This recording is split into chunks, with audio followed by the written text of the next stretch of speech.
Hello, you wonderful people, and welcome to another episode of Crime Centric. This being a show where I talk about crime dramas that I watch. For today's episode, I'm going to talk about the latest episode of The Enemy Within. So interestingly enough, we have this NSA analyst stealing this drive and sneaking it out of the building. And then she's working for Tall. We never actually found out what it was, the dirt he actually had on her, but I guess that's kind of the whole point. It doesn't matter. He finds your weaknesses and exploits it, so that's all that really kind of matters in that. It's kind of interesting, like the turn of events. It's just because she got distracted and ended up in a car accident, she ended up dying, but the drive was, found and retrieved, but Will wants to kind of keep this from even the NSA because he doesn't want to have a chance that this might leak to Tall. So it's like, this is our chance to track him down. So puts together this little operation. Erica has to pretend to be the NSA analyst who's making the deal and everything. Well, she trades it to this dude named Braden, but it turns out he's kind of the cutout in the sense that he is a part of this situation. He's kind of like a middleman, but he doesn't know what's going on with the whole situation.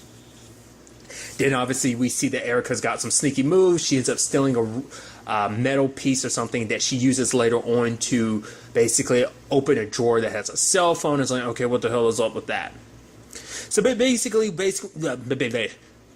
end up finding out that Tall is here in the U.S. and they're trying to, follow every time he uses the information that's been gathered from the drive, that every time he accesses it or, uses it, information or data from it, they're able to kind of track him more and more. So the more he uses it, the more exact they can pinpoint his location. And now it's like, dude, Tall's within our reach, but now there's the whole situation. Because it's interesting because like when it was all said and done, you had Will being like, I'm going to leave this up to you, Erica. And she's like, the fact is you could get any other agent to do this, but you're getting me to do it. He's like, the fact is after Anna, he's very reluctant to trust anyone else. And so Erica's like, wait, you trust me? He's like, yeah, for a second.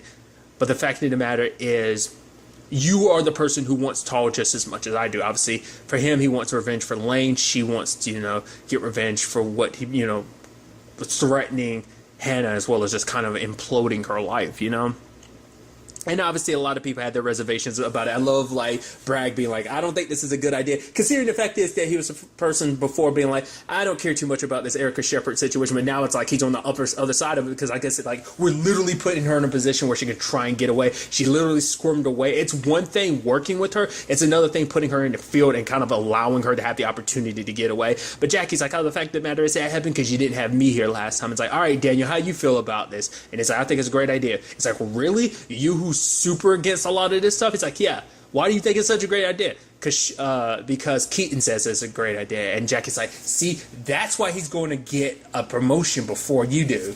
So, but when it all comes down to it, they have the choice because it's like, oh, there's a hit been put out on Braden. And it's like, well, the fact of the matter is he's kind of like, they can't have any loose ends tying back to them. So it's like, we got to protect the kid. But then you have Erica being like, wait, what? No, we let the whole situation play out. Maybe he'll die, maybe he won't. But the fact of the matter is, this will be our closest chance to get to Tall because if we intervene in any shape or form, Tall is going to bury himself and disappear. Like he's going to go underground and we won't see him again. It took so long to get to where we are right now. If he finds out we found him, he's going to tunnel even deeper and it's going to be even harder to find him this time. And basically the entire team, including Will, it's like, no, we're not going to sacrifice someone's life for this situation. But for Erica, it's like, it's literally one life to take down Tall.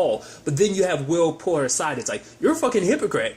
Which even you're going like, yeah, even the entire time she's on that tirade, you're like, you're kind of a hypocrite. Because the fact of the matter is, this whole Tall situation got to this point because you wanted to save your daughter's life. And him, it's like, I get it. Like, Hannah's life is more valuable than Braden's or Lane. Because it's like, it's all fine and dandy to make sacrifices as long as it's not someone you care about, right? Because obviously Will's taking all this kind of with stride because it's like for him, it's like today was also probably a reminder of like losing Lane and just, because he came across the grief group pamphlet that he had because he was part of the grief group from like 3 years ago. So it probably triggered all that. So that was on his mind because for him, it's like when it's all said and done, it's like I'm going to get justice for Lane, but I'm not going to let it be off the, backbone of like letting someone innocent die, especially because Braden is innocent. It's not like he's some bad guy in all this. I'm sure that probably would change the conversation a little bit, maybe, but I'm still sure they would still not want him to get killed because they could use him for valuable information, sure, but also just, I don't know. In this case, Braden is kind of, he's a good dude that's just in the middle of it, because even when the time came, got the racetracks and everything, his friend is like, oh, you know what you got? It's stolen by the NSA. And Braden didn't know what was going on. So he was even thinking about, no, I'm going to return it. Like, I'm not going to sell it. But then his friend was like, the fact of the matter is they're going to nail you for this because they're not going to believe you about what really happened. But the fact is he wanted to do the right thing. He was ultimately going to do the right thing. And that in itself spoke volumes. Obviously, time is clicking down because, they're kind of doing a bit of both. They're doing Erica's wanting. Basically, they're looking after Braden in a sense of like, hey, we're going to keep a nearby circle and watch and view of him to make sure he survives. We'll kind of just not tempt, setting anything off about what we're up to Tall. We'll simply do that by being, invisible. And at the same time, me and Daniel are going to close in on Tall's location as time goes on. And it's kind of against the clock because one assassin pops up. Luckily Bragg was able to take him down before he was able to call Tall to warn him, but then another guy shows up, and I guess all that just kind of, maybe he had someone else nearby watching, or maybe the guy got shot, ended up the second assassin, maybe he ended up calling someone beforehand, or at the very least Tall might have had someone watching from afar to make sure that everything went down, and kind of things playing out like that probably spooked him to be like, oh, okay, so that's what's going on. Maybe he has connections otherwhere to be like, oh, this report just went down at the racetrack about some stuff going down, so it's like, oh, I got to get out of here. Luckily for Braden, Jackie stepped in and she took the bullet for him. Luckily, she's still alive. But they were able to save Braden in the end, and I'm sure for them it was a win, especially because it's like the information you're getting from this whole situation is like it can work in their favor to kind of help them track down Tall, because yes, he ended up getting away, but obviously you can tell it bothers Will, because it's like, yes, Tall got away, but at the very least we did the right thing. Like, it might be kind of hard to handle this, but the fact is we did the right thing. That conversation with Bragg was kind of interesting in the sense of like, Bragg's like, actually, she's doing good. Is like, the fact is, I started to, come to care about her. And Will's like, why don't you tell her that? He's like, I'm not going to. I think, because I'm sure for Bragg, it's like, Jackie, that would just go to her head and that whole thing. But I'm sure from Will's perspective, it's a thing of like, tell people how you feel about them no matter what the circumstances, or let them know how you feel about it, because you never know if you're going to be here one day and going the next type of situation. And Will's sitting there, and we kind of hear more about his situation of like his fist, because like we saw that in a flashback when he was talking to Anne 3 years ago at the grief group, of her being like, oh, what happened to your head? He's like, oh, it's from the job. It's like basically when he found out about Lane, he had punched a wall to the point 6 bones in his hand had broken. But obviously he went to the same hospital that they're at now to get his hand fixed, and for him it's like the pain went away, but every once in a while he gets this feeling like his hand doesn't feel quite right. I think it's just kind of like this psychological reminder of like, oh, Lane's gone, and like he has an injury to remember that. And I think the psychological aspect, the trauma of that kind of re-aggravates that hand of his. I think that's kind of how that works. That's how I rationalize it, because for him, like I said, it just doesn't quite feel right. Maybe there is no necessary pain, like I said, it's not even like pain, it's just it doesn't feel right, because it's just like it feeling weird is just kind of a reminder of his brain being like, oh yeah, like he associates that hand, it triggers a memory which is associated with that hand, and I guess it's kind of like this like loop, this cycle that it's just kind of one feeds the other. It's kind of like what came first, the chicken or the egg. So it's like, does his hand trigger it, or does his mind trigger it, and it causes him to feel weird about it, that type of situation. So another interesting thing I thought about this episode is when Erica ended up stealing the phone, that Kate was like, what are you doing? She's like, I'm staring at the screen, it's like, or am I not allowed to do it? She's like, you can. I was like, oh, did she catch you? I was like, I didn't think so, but I guess she knew, because like everyone is on edge, especially because it seems like her and Kate get along in certain regards. It's like, oh, like, because it's so interesting how the episode structures itself, because in some moments you're like, oh, it seems like they're okay with, because it was like, oh, Erica was there, like she solved like that puzzle and stuff like that, and like, which, you know, shows you just how, like, super smart she is. It's really interesting because obviously, like, the way her brain works and the way she kind of views things, it was interesting, like, seeing her kind of like, yeah, the rest of this stuff is kind of gibberish. This is the portion you have to focus on. And everyone was kind of impressed, like, holy crap, you did that. Like, I mean, no one gave her, like, the applause and stuff like that. I guess the closest one would be, like, Kate or Will. But Daniel was kind of like, oh, okay. You know, to a certain extent. But later on, you see the episode where people are like, oh, don't trust her. Oh, is this really a good idea type of thing? So I don't know, it was just kind of an interesting aspect of it to see, like, them also shift it, because, like, no matter what she does, no matter what good work she does, there's always going to be a part of them that's like, I don't trust you, you're still a traitor. Once again, Will gives her lax because he knows about the whole Hannah situation being the reason why behind everything. And I love that thing at the end where Will and Erica are going at it, because for her it's like, dude, you had him. All you had to do was let Brayden die, and it's like, it doesn't matter. One life for all the countless lives that he saved, that Tall would end up destroying, because for him, it's like, the fact is, for Will, it's like, you are fine with that, but I'm not. The fact of the matter is, I couldn't live knowing there's blood on my hands. She's like, you're worried about a little blood under your fingernails? You're gonna be you're gonna be swimming in it. It's like, that was such an interesting metaphor. Her just kind of putting it in that perspective of like, huh? Because she's trying to make him feel like, yeah. Because like the whole conversation came up before of like, you have a choice. You're God in this situation. You determine what happens to me, how this whole situation plays out. Because she's like, I'm not the one playing God here. And for him, it's like, I'm in a position where I can make these choices because all my choices have given me that privilege. Your privilege to make choices like this has been taken away, and look where it landed you. Because, you know, Erica being like, the fact of the matter is, when it's all said and done, she will absolutely pay that price, which is like so interesting, because before you weren't willing to pay that price. Because at first I'm like, to be fair, I guess Erica's case, it's like, her situation with Hannah was a little different, because back then they were closing in on Tall, but they weren't as close to Tall as they were in this particular episode. When it was all said and done, they knew exactly where he was. So I think that situation was a little bit different, but it's still the thing of like, you still couldn't pull the trigger back then. You couldn't make a sacrifice.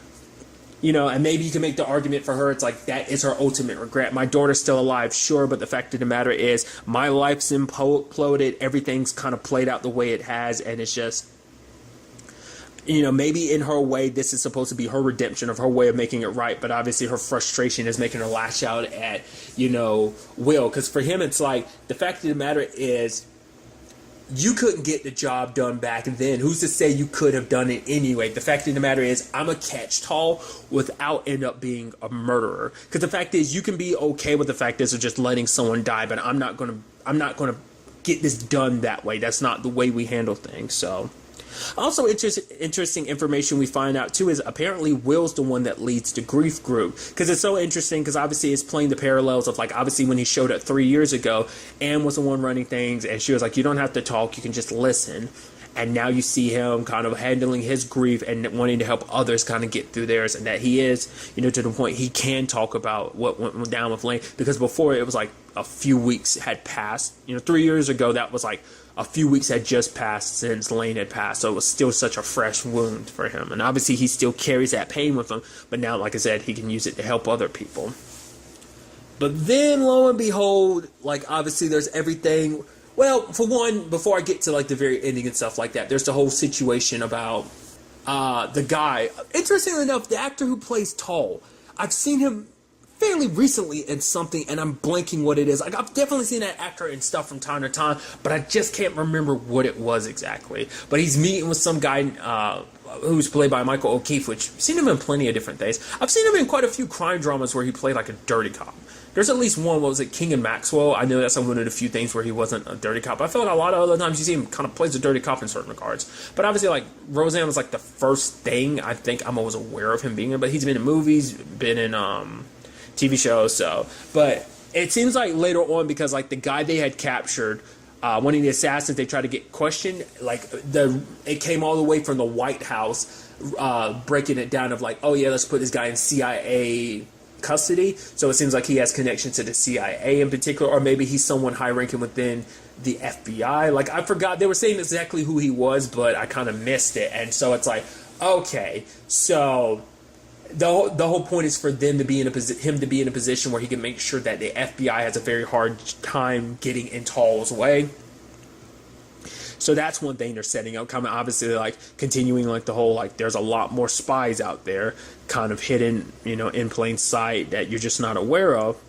It's also interesting too because like the operation he wanted to commit, it's like he couldn't do it this episode because he did. Well, maybe it was taking out Braden. Maybe it was simply that. I was thinking he was talking about something else specifically because it was like they didn't have an agent, they didn't have a spy in set up already to kind of make that happen. So there's that. But the big thing is at the end where it's like Erica contacts someone so she can get in contact with Tall. Now, obviously, like I brought up before, the show has done a good job of making, because at first you're kind of like, okay, you're kind of quickly like, okay, so obviously, like, she's the victim in this situation, but then there's things that kind of make you go, yeah, it doesn't seem like she's necessarily the victim. It seems like she might be the bad guy, that maybe there's some truth to the fact is that she is working with Tall. I don't think that is the case. I think Erica is probably trying to pretend to be someone else to get in contact with Tall, which is just, it's not my strongest, it's not the theory that I'm kind of the most behind. What I'm thinking is she's playing the long game. It's even something Will said in this episode, like, oh, you can see the entire chessboard.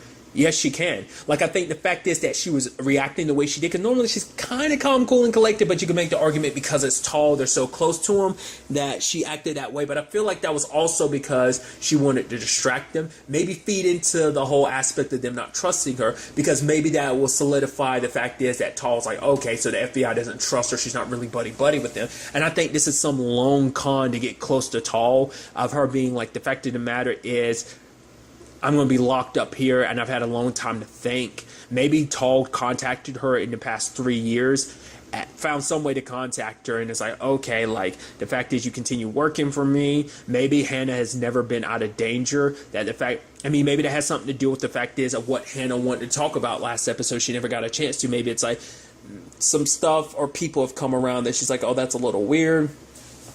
Or maybe it's a whole conversation about, once again, of why her mom did what she did. It's hard to say, but it's gonna be interesting to find out, because like I said, I get the feeling like this is gonna be, like I said, be a long con of being like, oh, Tall, I'm on your side, because she hasn't brought the FBI in on this, because she knows if she does, it threatens her way of taking down Tall, because she doesn't know who else to trust, much like Keaton. And maybe this whole episode was her flushing out who it was. Like, if people were willing to make that sacrifice, she knows that she can't trust anyone in the team. But the fact is, everyone in the team, including Keaton, because she talked about the fact is that their actions show that they're not ready to do whatever it takes. And I think for her, that might be the key sign to show that they aren't, part of Tall's team potentially. And I think that was her sussing out the team. So maybe for her, it's like, I'm going to keep playing them just because I know when the time comes, I can rely on it, because she knows if she goes to them now with anything, they wouldn't buy it, and it's not bringing them that close to Tall. She has to get super close to Tall, earn his trust to do all this. Once again, that's my running theory, but that could easily not be the case. Like I said, they are fiddling with this a lot to make you go, maybe Erica's bad, maybe she's good. I'm leaning with the fact is that she is good, but the thing is, she is willing to pay the price, and like she said, and even if her name is already tarnished, the fact of the matter, because even Will was like, you don't know what price I paid, in comparison to you, because like, I've lost my fiance, at least your daughter's still alive. I mean, to be fair, Erica's life imploded, her name and her good name was kind of ruined. Obviously, her daughter and ex-husband's lives were kind of turned upside down because of those situations. But nevertheless, I think it's definitely going to be interesting to see what the next episode has in store for us with all of this. Whether finally going forward with like continuing to see like where Erica's story really lies. Has she been telling Will the truth? Has she just been manipulating him like she was accusing, like, oh, you let Anna manipulate you and get so close to you? Is that her kind of just trying to dig that deeper so he doesn't see her con coming? Or I don't know. I'm interested to see how this all ends up playing out. But really, that's all I want to talk about. Till the next time we meet, be happy, be safe, live life to the fullest, and enjoy it. Good day and goodbye.